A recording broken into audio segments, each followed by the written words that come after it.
हमारे चैनल को सब्सक्राइब करें और बेल आइकन दबाएं। नीति, बेटा तूने मेरा फोन देखा? वो तो रहा बब्बी। नहीं, वो नहीं, नया वाला। पता नहीं मैंने कहाँ रख दिया। अभी आप थोड़ी देर पहले बाहर से आई थी, कहीं भूल तो नहीं आई?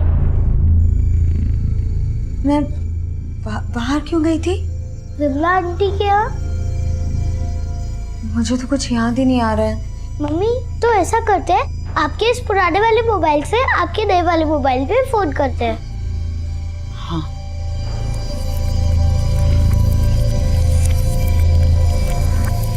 कोई फोन ही नहीं उठा रहा।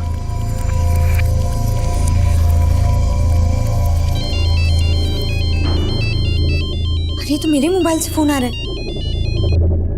हेलो,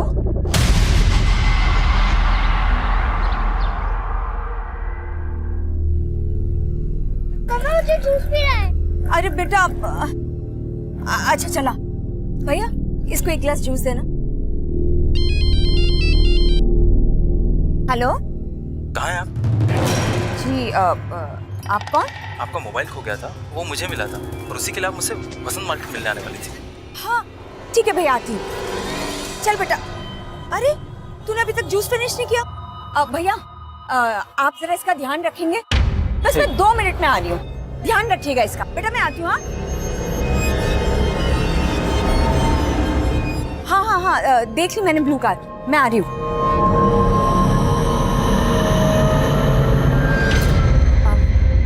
भैया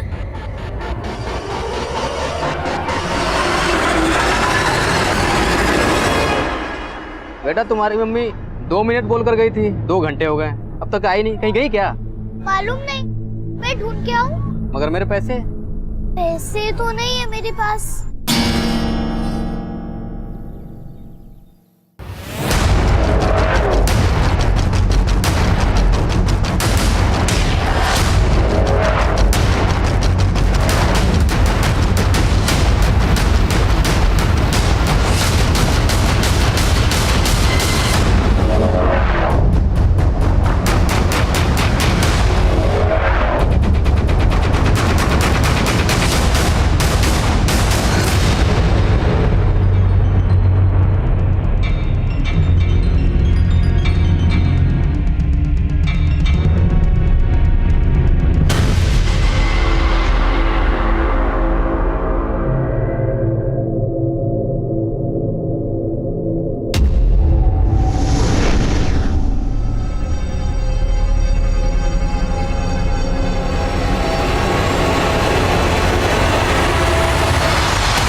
आइए, ये देखिए सर, कल यहाँ कुछ नहीं था।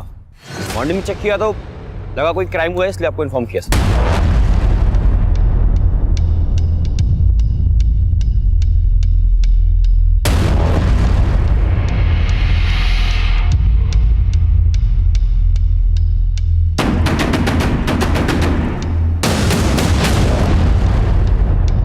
सर, किसी फीमेल का कपड़ा लग रहा है। किसी लड़की के फटे हुए कपड़े, खून के धब्बे। शायद किसी लड़की के साथ यहाँ रेप किया गया है और उसके बाद उसका मर्डर। एक काम करो, आसपास का एरिया स्कैन करो, शायद लाश को यहीं कहीं ठिकाने लगाया गया हो।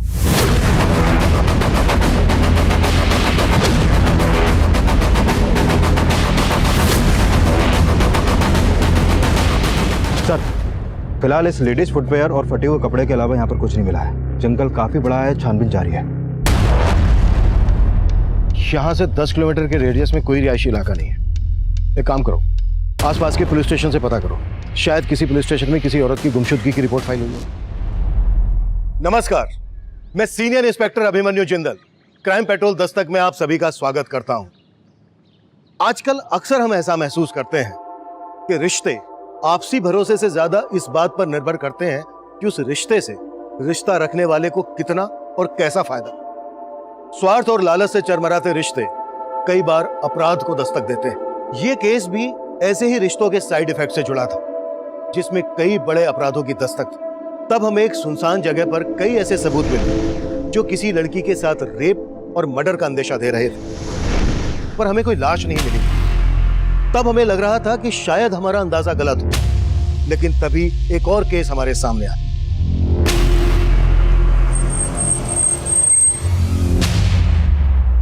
कल एक औरत इस बच्ची को इसकी दुकान पर छोड़ बोलकर गई कि थोड़ी देर में आ जाएगी वापस, लेकिन वापस ही नहीं आई। हाँ साहब, इस बच्ची को ना ही अपनी मम्मी का मोबाइल नंबर मालूम है, ना ही घर का एड्रेस। सिर्फ इतना जानती है कि कहीं लाजपत नगर में रहती। हेलो बेटा, क्या नाम है आपका? नीति। नीति बेटा, आपकी मम्मी का क्या नाम है? पुष्पा काठपाल। अच्छा बेटा, आपकी मम्मी यहाँ से कहाँ गई आपको पता है? नहीं, और कल मम्मी का मोबाइल गुम हो गया था और वो मोबाइल एक अंकल को मिला, मम्मी वही लेने आई थी। अच्छा बेटा, जिन अंकल को मोबाइल मिला, जिनसे मम्मी लेने आई थी, वो अंकल कौन है आप जानते हो? नहीं। नीति बेटा, आपके पापा क्या करते हैं? पापा नहीं है। विकास, इस एरिया के सीसीटीवी चेक करो। शायद इस बच्चे की माँ किसी आदमी के साथ जाते हुए कैप्चर हुई हो, और यहाँ का डंप डेटा भी निकलवाओ और उसमें से एक्टिव पुष्पा का नंबर निकालो ताकि हम उसके एड्रेस तक पहुंच सकें। रंजना, जब तक इस बच्चे की माँ नहीं मिल जाती है, इसके रहने का बंदोबस्त करो और इसको कुछ खिलाओ पिलाओ। भूखी हो? जी सर।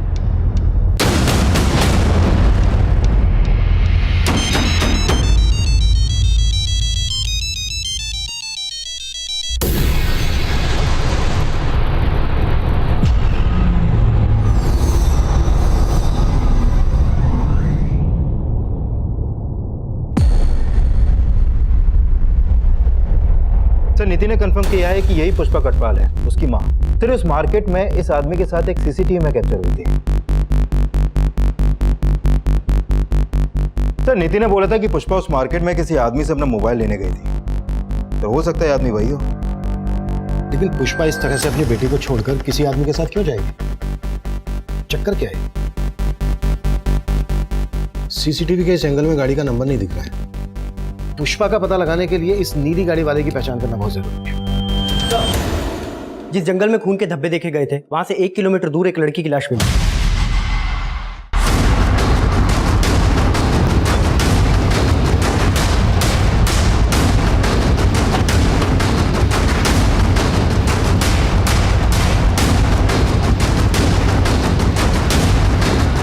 बाहर निकलो।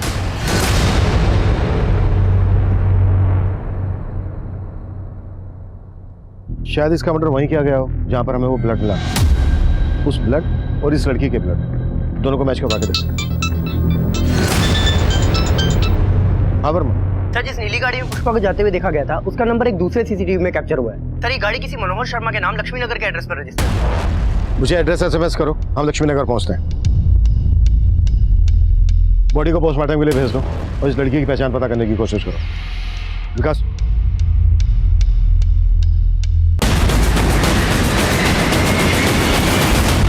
मौसी जी, मुझे कुछ समझ में नहीं आ रहा है।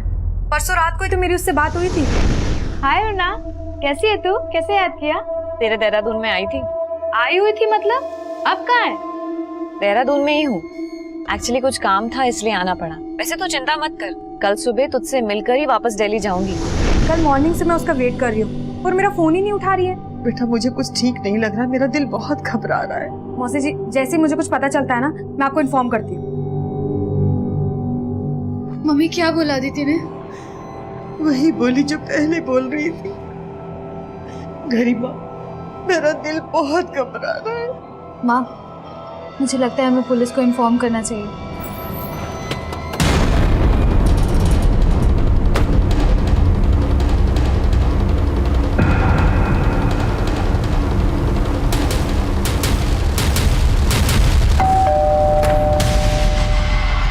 मनोहर शर्मा। जी सर, मैं मनोहर शर्मा। पुष्पा कटवाल का है? कौन पुष्पा खटपाल सर?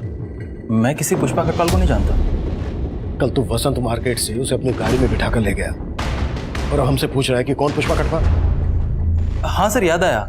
एक पुष्पा नाम की औरत का मोबाइल खो गया था सर। बस मुझे मिला और मैं वही लौटाने गया था। भैया, अरे ये आपको मोबाइल।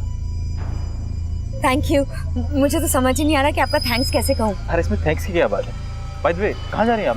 मैं ड्रॉप कर दूँ? एक्चुअली सर मैं लाजपत नगर जा रहा था, तो मैंने उनसे पूछा तो उन्होंने बताया कि वो भी लाजपत नगर ही रहती है, तो मैंने सोचा ड्रॉप कर दूँ। पुष्पा वहाँ एक जूस स्टॉल पे अपनी बेटी को छोड़कर आई थी तेरे पास, और तू कह रहा है कि वो अपनी बेटी को छोड़कर तेरे साथ चली गई। छिपा क्या रहा है हमसे, वो बोल। सर मैं कुछ नहीं छुपा रहा, और सर अपनी बेटी के बारे में तो उसने मुझसे कोई बात भी नहीं की। पुष्पा को जहाँ तूने ड्रॉप किया वो जगह दिखा।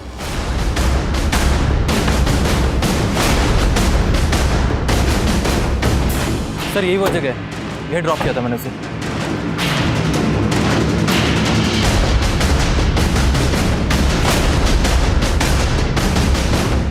विकास, यहाँ आसपास कोई सीसीटीवी नहीं है। एक काम करो, नीति को इसका फोटो दिखाओ, शायद वो इसको जानती हो। पुष्पा के साथ इसका कोई इशू, इसे ऐसे हम क्लीन चिट नहीं दे सकते, इसके बारे में सब कुछ पता करो। सर, और वो डम डेटा निकाला, हमारे लिए ये जानना भी जरूरी है कि पुष्पा कहाँ रहती है। सर डम डेटा मिल गया, हमारी टीम उसी पे काम कर रही है। गुड।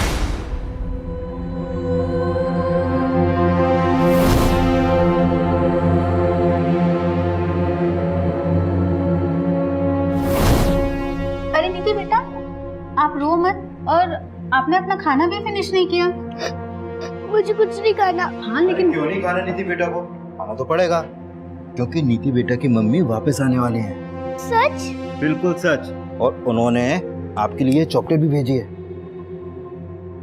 लेकिन नीति बेटा, हमें एक बात पता चली है, आपकी मम्मी को एक अंकल के साथ देखा गया है।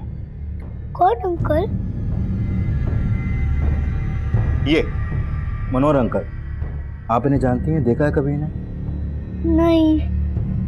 अच्छा नीति बेटा, एक बात बताओ, कोई ऐसा है जो आपको और आपकी मम्मी को पसंद नहीं करता है, झगड़ा करता रहता है आपसे? हाँ अंकल, कुछ दिन पहले एक अंकल आए थे हमारे घर पे।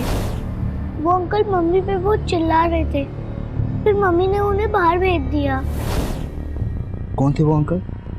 मालूम नहीं। अच्छा, क्या कह रहे थे वो आपकी मम्मी से? मालूम नहीं, लेकिन मम्मी उनसे बहुत गुस्सा थी। सर बहुत ही ब्रूटल डेथ केस है। मुझे ऐसा लगता है कि मर्डर के पहले इसके साथ गैंग रेप हुआ है।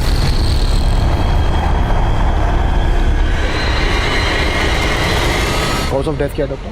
बॉडी में काफ़ी एक्सटर्नल इंजरीज हैं, साथ ही इसका प्राइवेट पार्ट बहुत ही बुरी तरीके से इन्फेक्टेड है। हालांकि बाकी की डिटेल्स हमें पोस्टमार्टम रिपोर्ट आने के बाद ही पता चलेंगी। डॉक्टर, जंगल से जो हमें ब्लड ट्रेसेस मिले थे, क्या इसी लड़की के? नहीं सर, वो हमने चेक किया, पर वो इन ब्लड सैंपल के साथ लड़की के ब्लड सैंपल मैच नहीं कर रहे हैं। अगर वो ब्लड इस लड़की का नहीं था तो फिर किसका था?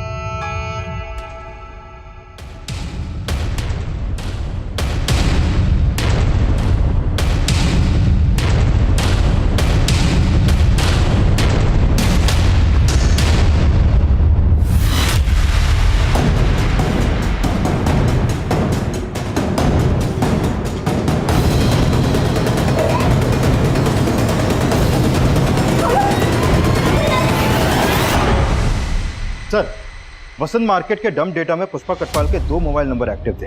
ये देखिए सर। सर, पुष्पा का लाजपत नगर वाला एड्रेस मिल गया है। गाड़ी निकलो।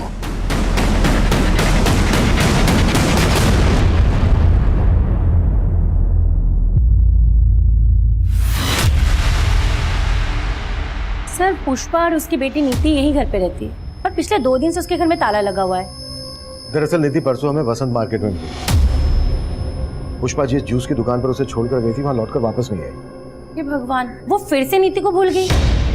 फिर से नीति को भूल गई मतलब? सर, पुष्पा को भूलने की बीमारी है, इसलिए तो वो कोई भी बात ठीक से याद नहीं रख पाती है, और इसी वजह से कई बार वो नीति को खो चुकी है। अरे पुष्पा, कैसी हो? हाँ अच्छी हूँ। अच्छा सुनो ना, कल अष्टमी है तो मैं कन्या जी मारी हूँ, तो नीति को प्लीज भेज देना। ठीक है, भेज दूंगी।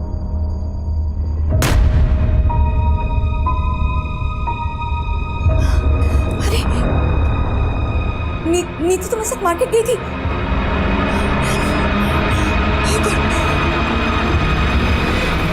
कब से है पुष्पा को ये परेशानी? काफी टाइम से। पुष्पा उसका इलाज भी करवा रही है। नीति हमें जिस मार्केट से मिली, उस मार्केट से पुष्पा को इस आदमी के साथ जाते हुए देखा गया था। जानती हो उसे कौन है ये? नहीं सर, इसे मैं नहीं जानती हूँ। पुष्पा का कोई रिश्तेदार? सर, पुष्पा विधवा है, तो उसके फैमिली में ना ससुराल में ना मायके में कोई भी नहीं है। वो बेचारी तो इंश्योरेंस की पॉलिसी दे दे के अपनी बच्ची को पाल रही है। नीति ने हमें बताया था कि पुष्पा का किसी आदमी के साथ झगड़ा हुआ। ऐसे किसी आदमी को जानती हो जिसका पुष्पा के साथ कोई इशू हो? नहीं सर। Thank you. सर मनोहर ने पुष्पा को जहाँ छोड़ा था वो जगह यहाँ पास में ही है, लेकिन सर इस औरत ने बोला कि पुष्पा को भूलने की बीमारी थी। कहीं ऐसा तो नहीं कि पुष्पा को वाकई में याद नहीं कि वो नीति को जूस की शॉप पे छोड़कर मनोहर के साथ यहाँ पर आई? पर इस लेडी ने यह भी बोला कि 2 दिन से यहाँ पर ताला लगा। अगर पुष्पा यहाँ पर आई थी तो विकास ताला तोड़।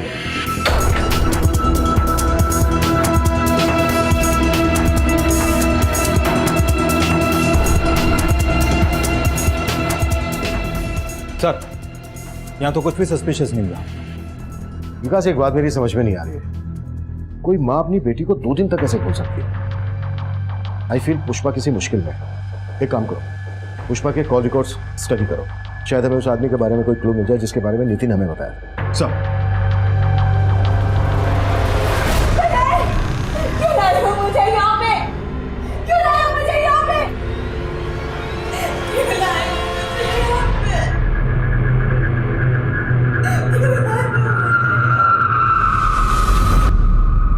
सर, देहरादून के माल रोड पुलिस स्टेशन में करुणा नाम की लड़की की मिसिंग कंप्लेंट फाइल हुई थी। सर इसकी फोटो उस लड़की से मिलती है जिसकी हमें लाश मिली। पुलिस कंप्लेंट किसने की थी? सर इसकी कजन अदिति नाम है, माल रोड पे रहती है सर। इसकी कजन को बुलाकर लाश की शिनाख्त करो। सर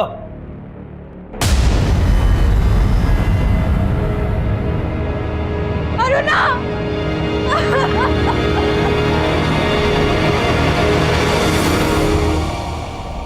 सर, अरुणा दिल्ली में रहती थी।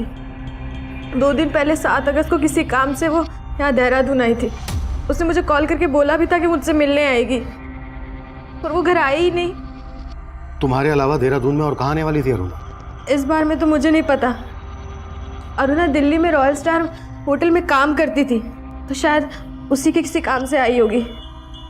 अरुणा के पेरेंट्स भी दिल्ली में रहते हैं? नहीं सर, अरुणा रोहतक की रहने वाली है, तो उसके मदर और सिस्टर दोनों वहीं रहते हैं। तो दिल्ली में अरुणा अकेले रहती थी? नहीं सर, अपने फियांसे के साथ रहती थी। अरुणा के फैंसी का नाम क्या है और वो दिल्ली में कहाँ रहता है? सर, जनकपुरी में। अरुणा के फियांसे का नाम अजीम है। मैंने उससे बहुत कॉल किए, पर अजीम ने मेरा एक भी फ़ोन नहीं उठाया।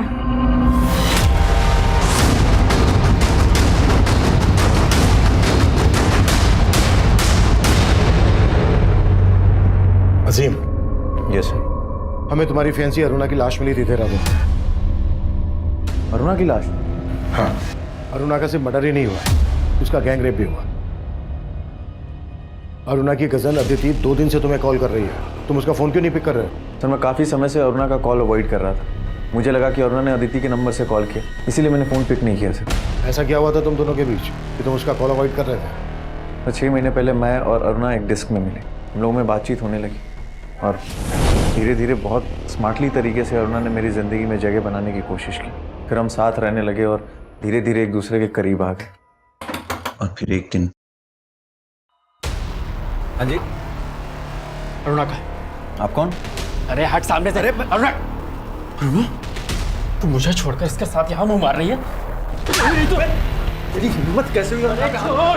ये वो ये तू हट जा। ठीक अरुणा, मुझे 2 मिनट का टाइम दे रहा हूँ, अपना सामान पैक करो, मेरे साथ चल। अजीम, मैं सच में तुम्हें सब सच बताने वाली थी पहले, लेकिन मैं बस जा सकती हूँ। सर अरुणा उसी दिन यहाँ से चली गई और उसके बाद मैं उससे कभी नहीं मिला। वो आदमी कौन था? क्या वो वाकई में उसका पति था? पता नहीं सर, न इससे पहले कभी उसे देखा था, न उसके बाद कभी उसे देखा। विकास, अरुणा की कजन बोल रही है कि अजीम उसका मंगेतर था और अजीम बोल रहा है कि अरुणा शादीशुदा थी। इस अरुणा की लाइफ में कई एंगल निकलने वाले हैं। लेकिन सर ताज्जुब की बात तो यह है कि अरुणा जिस रॉयल स्टार होटल में काम करती थी, वहां से उसने 1 महीने पहले ही जॉब छोड़ दी थी। सर अरुणा हमारे होटल में ही जॉब करती थी, लेकिन 1 महीना पहले ही उसने जॉब छोड़ दी है। लेकिन उसकी कजिन ने तो बताया था कि वो किसी काम के सिलसिले में देहरादून गई थी। हम क्यों भेजेंगे अपने एम्प्लॉय को बाहर? हो सकता है अरुणा ने कहीं और ज्वाइन किया हो। और उनके ही काम से देहरादून गई हो। लेकिन उसने कहाँ ज्वाइन किया इसका पता नहीं चल पाया सर। एक काम करते हैं, रोहतक चलते हैं, अरुणा की मदर से बात करते हैं, रोहतक चलने की तैयारी करते हैं। चल। सर, मैंने पुष्पा के कॉल रिकॉर्ड चेक किए। सर, उसका फोन उस शाम लाजपत नगर में बंद हुआ था जिस दिन उसने अपनी बेटी को जूस की शॉप पे छोड़ा था। सर, उसके फोन से किसी कैलाश महावत नाम के आदमी से लगातार बात होती रहती थी। ये देखिए सर, उसका लास्ट कॉल भी इसी को था सर। क्या ये वही आदमी है जिसके बारे में हमें नीति ने बताया था? नहीं सर, ये वो आदमी नहीं है। मैंने नीति को इसका फोटो दिखाया था। और सर, मनोहर के बारे में भी कुछ खास पता नहीं चला है। मनोहर पर नजर रखो। और पुष्पा को आखिरी कॉल कैलाश ने किया था, कहाँ रहता है ये? सर, इसकी लाजपत नगर में टूर्स एंड ट्रेवल्स की शॉप है।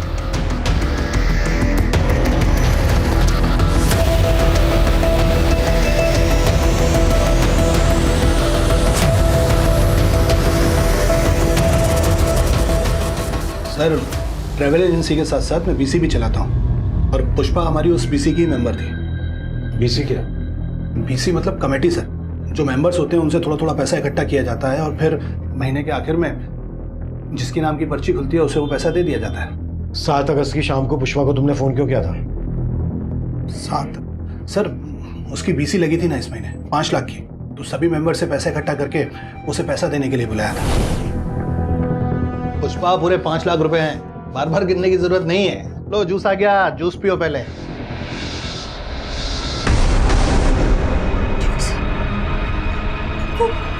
नीति को तो मैं जूस वाली शॉप पे बुलाई। जैसे याद आया तो यहाँ से पैसे लेके तुरंत निकल गई थी। दिगर वो तो वहां पहुंची नहीं थी। कुछ छुपा तो नहीं रहे हो ना हमसे? नहीं सर, मैं छुपाऊंगा क्यों? जो हुआ था वही आपको बताया। जैसा कि कैलाश कह रहा है कि पुष्पा यहाँ से 5 लाख रुपए लेकर निकली थी, कहीं ऐसा तो नहीं है कि पुष्पा के गायब होने की वजह इन 5 लाख रुपए से जुड़ी है? सर, मैं एक काम करता हूँ, इस दुकान से लेकर उस जूस शॉप तक के रास्ते में जितने भी सीसीटीवी हैं सबको स्कैन करवाता हूँ, शायद वहाँ से कोई लीड मिले। और कैलाश के बारे में भी पता करो। हो सकता है मनोहर और कैलाश का कोई कनेक्शन हो। पुष्पा के कॉल रिकॉर्ड्स में मौजूद हर नंबर की प्रोफाइलिंग करो, शायद वहाँ से हमें वो नंबर मिल जाए जो उस आदमी से कनेक्टेड हो जिसके बारे में नीति ने हमें बताया। सर,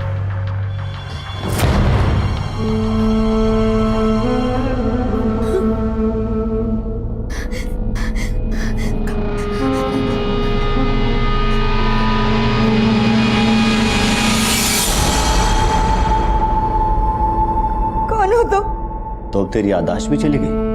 मुझे यहाँ क्यों लाए हो तो? याद करो, बिना वजह तो लाया नहीं। मुझे जाने दो, मेरी बेटी मेरा इंतजार कर रही होगी। जाने दूंगा, लेकिन उसके लिए पैसा लगेगा। मेरे पास कोई पैसा?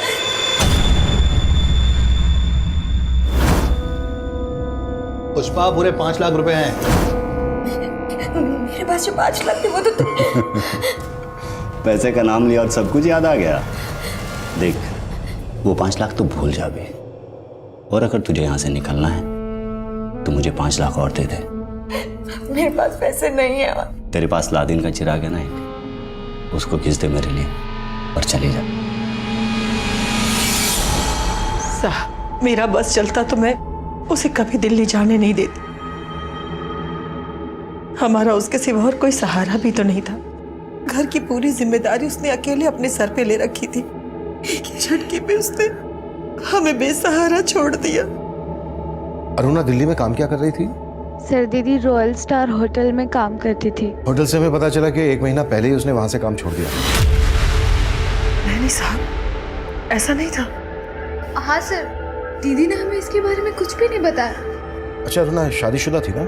हाँ सर, लेकिन वो अपने पति के साथ नहीं रहती थी। कोई खास वजह? शादी कोई बच्चों का खेल नहीं है, जिंदगी भर का फैसला है। और विवेक तो कुछ कमाता भी नहीं है। माँ जल्दी विवेक की जॉब लगने वाली है, और मैंने भी होटल मैनेजमेंट किया है ना, तो शादी के बाद मैं भी काम करूंगी ना।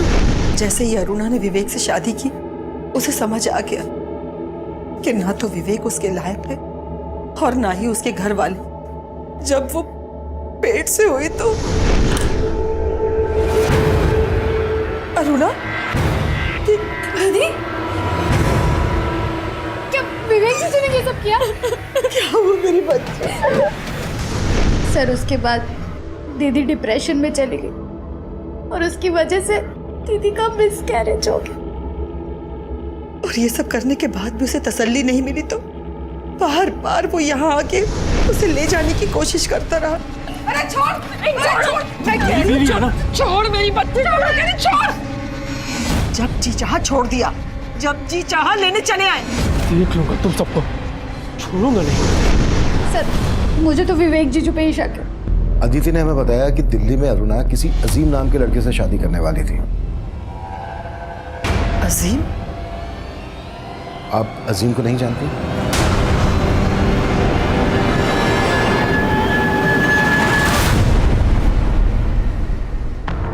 हेलो लॉकी, पैसों का इंतजाम हो गया? हाँ इंतजाम हो गए। अब कहाँ है? मैं वहाँ आ जाता हूँ। मैं नहीं, मैं तुझसे नहीं मिलूंगी। तू एक काम कर, पैसे लेके गोविंद मार्ग पर पहुंच। वहां सोनू नाम का लड़का तुझे फोन करेगा और तुझसे मिलेगा। तू उसे 5 लाख रुपए दे देना। देखो अब मैंने तुम्हारे पैसों का इंतजाम कर दिया। प्लीज मुझे जाने दो, मेरी बेटी मेरा इंतजार कर रही होगी। पहले पैसा मिलने दे, फिर तुझे छोड़ने के बारे में सोचूंगा।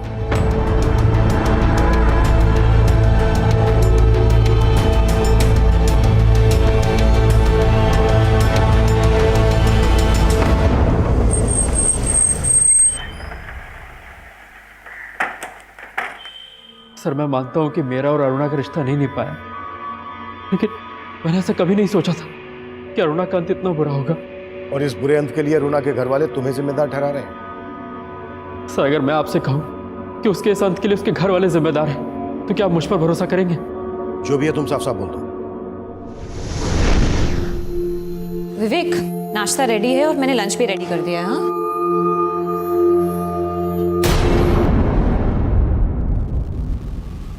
ये क्या कर रहे हो? एक बार मुझसे पूछ तो लेते मेरा ही डेबिट कार्ड यूज करने से पहले। अभी लैंडलॉर्ड को मैंने रेंट का चेक दिया है, अगर बैलेंस कम हो गया और चेक बाउंस हो गया तो? बाउंस कैसे हो जाएगा? अभी 2 दिन पहले तो हमारे अकाउंट में सैलरी आई है, पैसे कहाँ चले गए? कुछ काम था उसमें खर्च हो गए। किसमें खर्च हो गए? विवेक जरूरी नहीं है कि मैं हर काम तुमसे पूछ के करूँ। हाँ तो बताने में प्रॉब्लम क्या है? तुम अच्छे से जानते हो कि मैं प्रेग्नेंट हूँ, जॉब कर रही हूँ, उस घर का रेंट दे रही हूँ, खर्चा चला रही हूँ यहाँ का। और तुम अभी कुछ महीने बाद में हॉस्पिटलाइज हो जाऊंगी, तब क्या करोगे तुम? इसलिए बेहतर होगा कि अपना लेक्चर बंद करके ना तुम बाहर जाओ, कुछ काम ढूंढो और काम करो।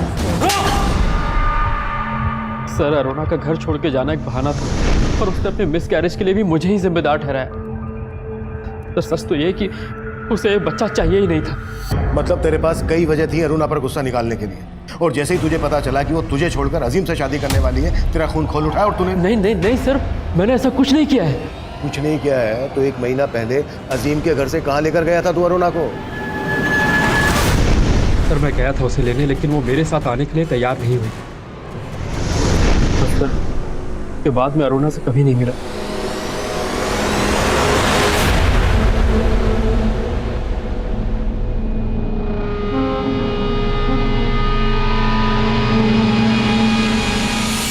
हाँ पैसा मिल गया। अच्छा पुष्पा का क्या करना है? पुष्पा तब कहाँ थी इसकी हमें कोई लीड नहीं मिल रही थी, और ना ही ये पता चल पा रहा था कि पुष्पा को किसने किडनैप किया है। लेकिन जिसने उसे किडनैप किया था वो सिर्फ एक मोहरा था, साजिश करने वाला कोई और ही था। वहीं अरुणा के केस में अरुणा का दोस्त अजीम, अरुणा का पति विवेक और होटल रॉयल स्टार का मैनेजर रोहित हमारे प्राइम सस्पेक्ट थे। अजीम और रोहित दिल्ली में रहते थे, विवेक रोहतक में रहता था, और अरुणा की लाश मिली थी हमें देहरादून में। अरुणा का गैंग रेप किन्होंने किया होगा, उसका मर्डर किस मकसद से किया गया होगा, यह पहली तब हमारे लिए और जटिल बनने वाली थी। सर मैंने अरुणा के कॉल रिकॉर्ड स्टडी किए। उसका फोन 8 अगस्त की दोपहर तक उसी जंगल में एक्टिव था जहां से उसकी लाश मिली। लेकिन सर पोस्टमार्टम रिपोर्ट के हिसाब से तो उसकी मौत 8 अगस्त की सुबह 4 बजे के आसपास ही हो गई थी। हो सकता है उसका मर्डर करने के बाद उसका मोबाइल फोन वहीं पर डंप कर दिया गया हो।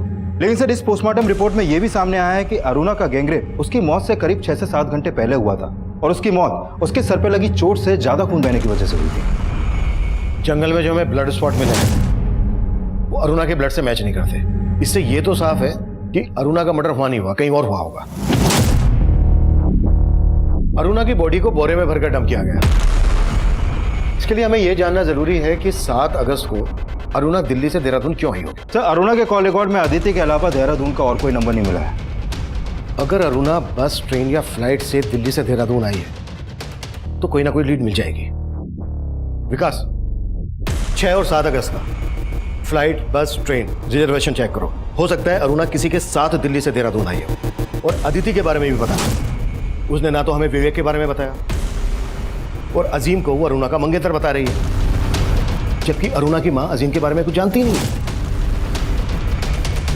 पुष्पा का कुछ पता चला? सर मैंने मनोहर और कैलाश दोनों को अच्छे से खंगाला, लेकिन कुछ नहीं मिला सर।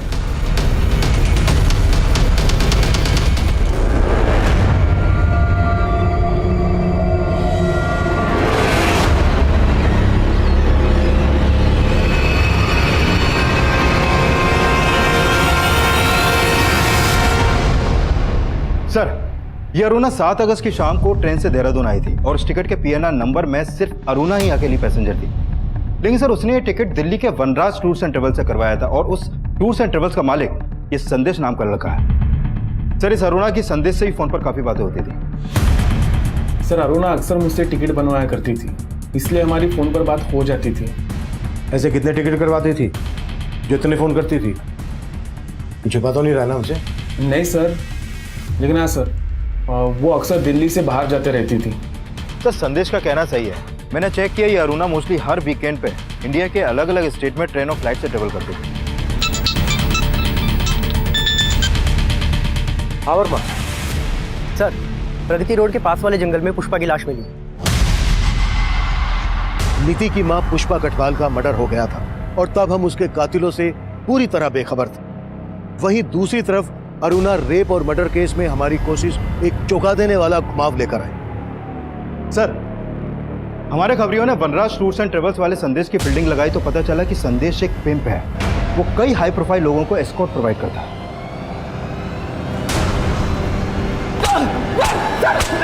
सर मैं मानता हूँ कि मेरा धंधा गलत है, लेकिन अरुणा के मर्डर से मेरा कोई लेना नहीं है। अरुणा को देहरादून क्यों भेजा था ये बोल? क्योंकि वो मेरे लिए काम करती थी, वो भी एक एस्कॉर्ट थी। अरुणा एक प्रोस्टिट्यूट थी? हाँ सर, वो सिर्फ नाम के लिए रॉयल स्टार होटल में काम करती थी और उस होटल का जो मैनेजर है रोहित, वो भी मेरे धंधे में इन्वॉल्व है। सर अरुणा अपने क्लाइंट के साथ मेरे होटल आया करती थी, उसे वो क्लाइंट संदेश ही दिलवाता था। इसके अलावा मेरा कुछ लेना देना नहीं है सर। अरुणा कब से काम कर रही थी तेरे लिए? करीब 1 साल से। वो रोहतक से मेरे पास जॉब मांगने के लिए आई थी। देख अरुणा, अगर तू चाहे तो लाख रुपए महीना कमा सकती। पर कैसे? सर मैंने उसे एस्कॉर्ट बनने का ऑफर दिया था। पहले तो वो चली गई, लेकिन फिर कुछ दिन बाद वापस लौट के आई। देखो अरुणा, शुरू में ना थोड़ी हिचक होती है, पर तुम टेंशन मत लो। हाँ, बस तुम्हें ना थोड़ा अपना मेकओवर करना पड़ेगा। फिर धीरे धीरे वो इस काम में ढल गई कि मैं उसे दिल्ली के बाहर अपने क्लाइंट्स के पास भेजने लगा। 7 अगस्त को देहरादून तूने अपने किस क्लाइंट के पास भेजा था अरुणा को? सर वो क्लाइंट मेरा नहीं, देहरादून के मेरे एक आदमी का था। तेरे किस आदमी का? कैलाश महावत।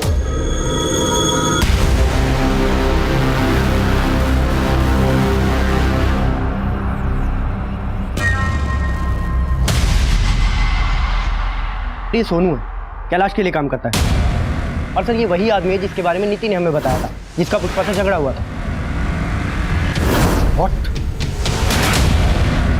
पुष्पा के मर्डर का कनेक्शन भी इस कैलाश से जुड़ा है? हमने कैलाश और सोनू को ढूंढने के लिए अपना खबरी नेटवर्क एक्टिव कर दिया और हमारे खबरियों ने हमें उन तक पहुंचा दिया।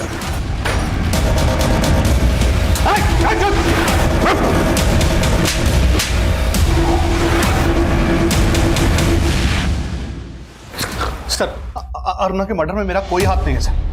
और पुष्पा से तेरा और सोनू का क्या कनेक्शन है? पुष्पा भी मेरे लिए काम करती थी सर। अच्छा सुन, वो मेरे क्लाइंट को ना अरुणा को फोटो बड़ा पसंद आया, तो एक काम कर, 5 अगस्त को बुला ले उसे देहरादून, उनकी जंगल पार्टी को रंगीन बनाने के लिए। लेकिन अरुणा की कीमत याद है ना? और मेरा पहले का 5 लाख भी बकाया है। अरे कौन सा 5 लाख? 3 लाख बकाया था सिर्फ। वो बहुत बड़ी भुलक्कड़ थी सर, हमेशा मेरे पैसे देना भूल जाती थी। उस दिन मैंने उसे पीसी के पैसे देने नहीं बुलाया था, बल्कि अपने पैसे मांगने के लिए बुलाया था। ये ले तेरे 3 लाख। महानात्मा 5 लाख थे, 5 लाख और 1 लाख इस बार का, 6 लाख रुपए लूंगा मैं। अरे तेरा दिमाग खराब हो गया है क्या? पहले के 3 लाख और इस बार के 1 लाख बस। ए, तेरा दिमाग खराब है? ये जूस मत दे उसे, जहर दे जहर। निकल निकल बाहर। ए सुन, 6 लाख रुपए चाहिए मुझे पूरे, 3 लाख नहीं लूंगा।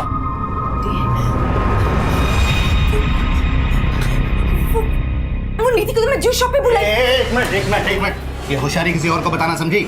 6 लाख लिए बिना जाने नहीं दूंगा यहाँ से। अरे तेरा दिमाग खराब हो गया कि मेरी बेटी वहां मेरा इंतजार कर रही है? ठीक है, बाहर।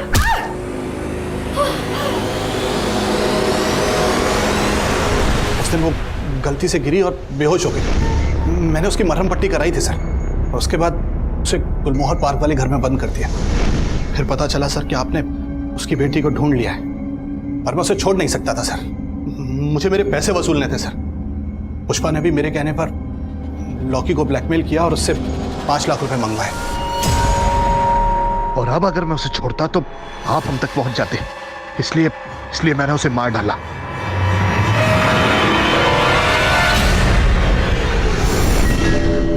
ये लॉकी कौन है? लॉकी पुष्पा का एक क्लाइंट सर। पुष्पा ने अरुणा को उसके पास भेजा था, और हमें पूरा यकीन था सर, उसका मर्डर, गैंगरेप वगैरह सब लॉकी ने किया था। तो तू कह रहा है कि अरुणा का मर्डर लॉकी ने किया? जी सर। कहाँ मिलेगा ये लॉकी?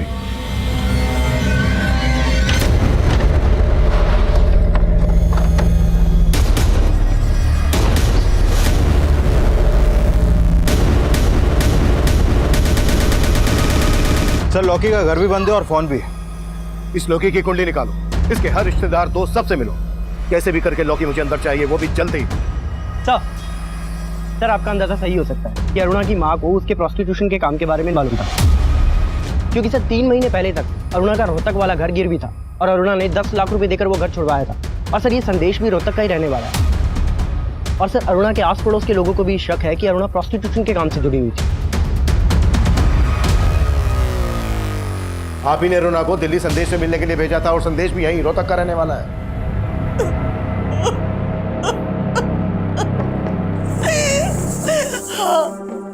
हाँ, मैं अरुणा की कसूरवार हूँ। क्या करती मैं? उसके बाप के जाने के बाद घर में खाने के भी पैसे नहीं थे, ये घर गिरवी रखना पड़ा मुझे। और अरुणा विवेक से शादी करके विवेक के लिए कमाने लगी, और इसी लालच में आपने अरुणा को विवेक से अलग कर दिया। कहीं ऐसा तो नहीं है कि अरुणा अजीम से शादी करना चाहती थी, ये बात आपको रास नहीं आई और आप ही ने अरुणा को? नहीं साहब नहीं, मैं बुरी जरूर हूँ, लेकिन इतनी भी बुरी नहीं। आखिर मैं अरुणा की माँ हूँ, मैं अपनी बच्ची के साथ ऐसा कैसे कर सकती थी? हाँ विकास, तो मैंने लोकेश और लॉकी के कॉल रिकॉर्ड स्टडी किए, उसमें अरुणा के पति विवेक का नंबर मिला है। ओके सर मेरे यकीन मानिए सर मैंने अरुणा को नहीं मारा, मैं सच कह रहा हूँ सर, मैंने उसका मर्डर नहीं किया है। तूने मर्डर नहीं किया तो लॉकी से करवाया? नहीं सर, लॉकी ने भी उसका मर्डर नहीं किया है। 7 अगस्त की रात को अरुणा को लॉकी ने हायर किया था, और हमें यह भी पता चल गया कि 7 अगस्त की रात को तू देहरादून में था। सर ये सच है कि उस दिन मैं देहरादून गया था, क्योंकि मुझे छोड़ने के बाद सर अरुणा और उसकी दोनों पैसे के लालच में अंधे हो गए थे।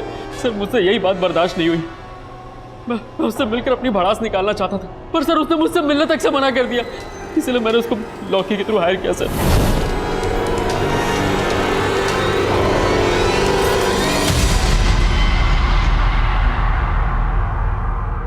क्यों चौंक गई?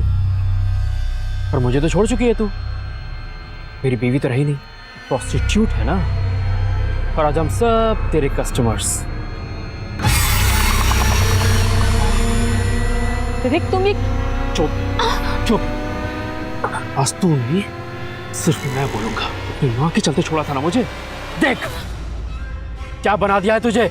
विवेक मैं जानती हूँ मेरे पास तुम्हारे किसी भी सवाल का कोई जवाब नहीं है। चलो रे, हो गई हमारी बातचीत, जो काम करने आए हो ना वो काम करो, विवेक तुम ये क्या कर रहे हो विवेक? विवेक छोड़ो मुझे।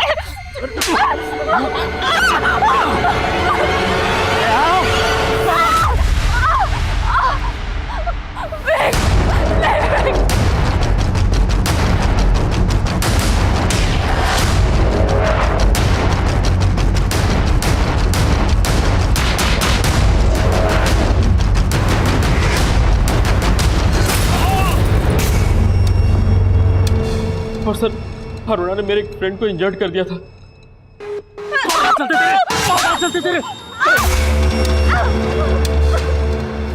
सर मैं सच कह रहा हूँ सर मैंने अरुणा को नहीं मारा है। तू ऐसे नहीं बोलेगा ना। बोल, लोकी और बाकी के दोस्त कहाँ हैं तेरे?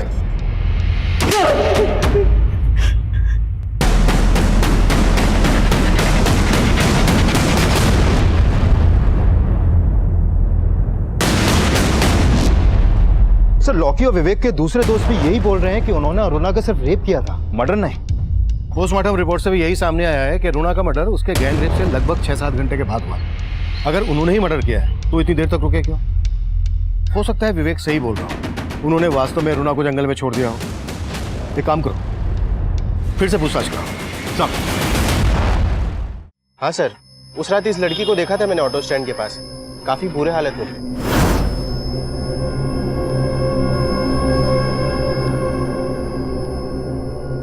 सर तब वो वहां से एक ऑटो से निकल गई। हाँ साहब, उस रात ये लड़की मेरे ऑटो में बैठी थी, उसके साथ कुछ तो गलत हुआ है साहब, उसकी हालत ठीक नहीं थी। कहाँ छोड़ा था इस लड़की को, बता सकते हो? सर मैंने उस लड़की को यहीं उतारा था और वो इसी बिल्डिंग में गई थी।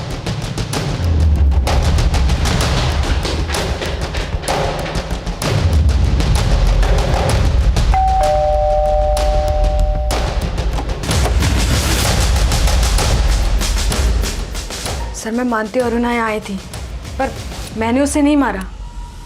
तो फिर किसने मारा?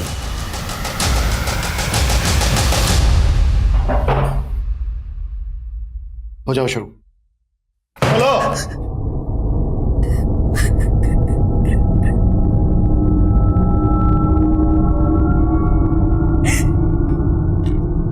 सर, मुझे अरुणा दीदी से नफरत हो गई थी। सबको लगता था कि जैसे वो ये सब काम करती, मैं भी। सब मुझे गंदी नजरों से देखते थे, मुझसे ये जिल्लत भरी जिंदगी बर्दाश्त नहीं होती थी। लेकिन तब मुझे मालूम नहीं था कि अरुणा दीदी ये सब माँ के कहने पे करती। मुझे और आदित्य को पहले से ही मालूम था कि वो देहरादून आने वाली, इसीलिए मैं वहां गई थी। मैं सिर्फ उससे बात करना चाहती थी। अरुणा,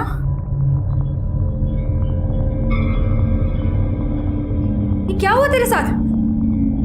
हाँ? बहुत मेहनत करके आई हो ना, थक गई हो। आपको तो चुल्लू भर पानी में डूब मरना चाहिए। मैं तो कब की मर चुकी हूँ, और आज विवेक ने मुझे पूरी तरह से खत्म कर दिया। लेकिन सिर्फ विवेक ही नहीं, तुम और माँ भी दोषी हो मेरी इस हालत के। मेरा और माँ का नाम मत लो, ये सब तुम अपने शौक से करती हो। तो मार दो मुझे, हाँ? जो विवेक नहीं कर पाया तुम लोग कर दो। तू विवेक से मिलकर आ रही है? हाँ, लेकिन पति बन के नहीं, ग्राहक बन के मिला था वो मुझसे आज। लेकिन वो सही कह रहा था, मेरी इस हालत के लिए माँ जिम्मेदार है, समझी? इतना गिर गई कि अब माँ का दोष नहीं लगा। अरे माँ,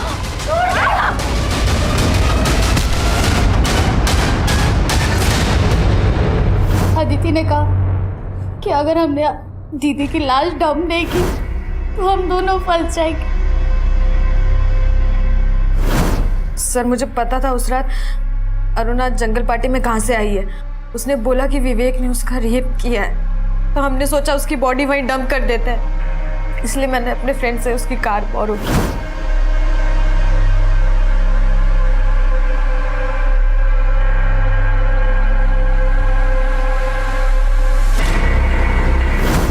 सर माना मैंने अरुणा दीदी को मारा, लेकिन उनका दम घुटने वाली माँ ही थी।